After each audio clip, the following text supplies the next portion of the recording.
烤鸭来了。放这放这。爷，您慢用。就等你了。走一个。客官且慢，客官且慢。对不起，这盘烤鸭呀上错了。哎，给我放这儿。没上错啊，我也点了。实在不好意思，隔壁那雅间的客人也点了烤鸭，只不过不凑巧，本店今天就剩这么一只了。那这也是我的，我先点的，所以烤鸭就是我的呀。客官您看这样，今天您的菜钱我给您老打个8折，另外再送您老2个好菜。呸！谁要你打折？小爷有的是钱。看到了吗？真金的，拿去拿去。客官，隔壁的客人来头不小，小人实在是得罪不起，还请您老多多包涵。你才老呢，你才老呢！呸呸呸呸呸！这还天下第一酒楼呢，怎么吃个饭都这么势利啊？我不管啊，反正这鸭子就是我的。得罪得罪，这鸭子我先端走了。给我！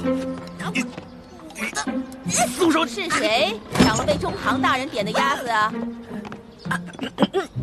拿走拿走吧，我好像没那么喜欢吃鸭子，拿走吧。这只鸭子都被你吃过了，我们还能要吗？天哪，我今天出门为什么不看一下黄历呀？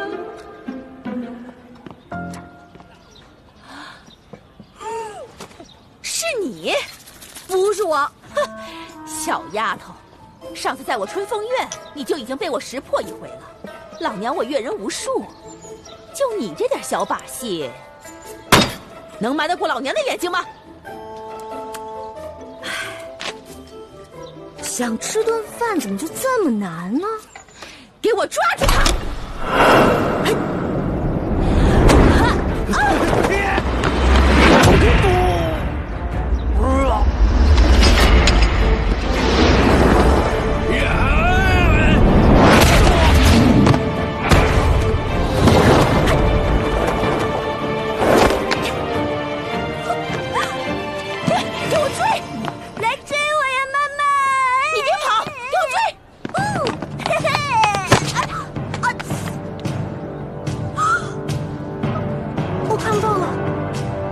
我失明了，看不到了，失明了。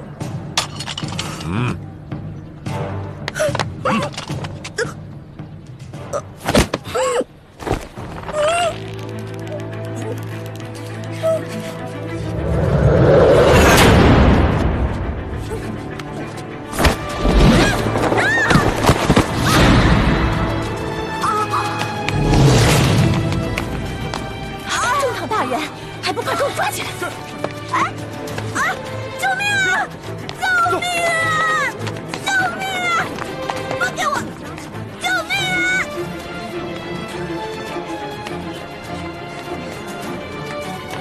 走。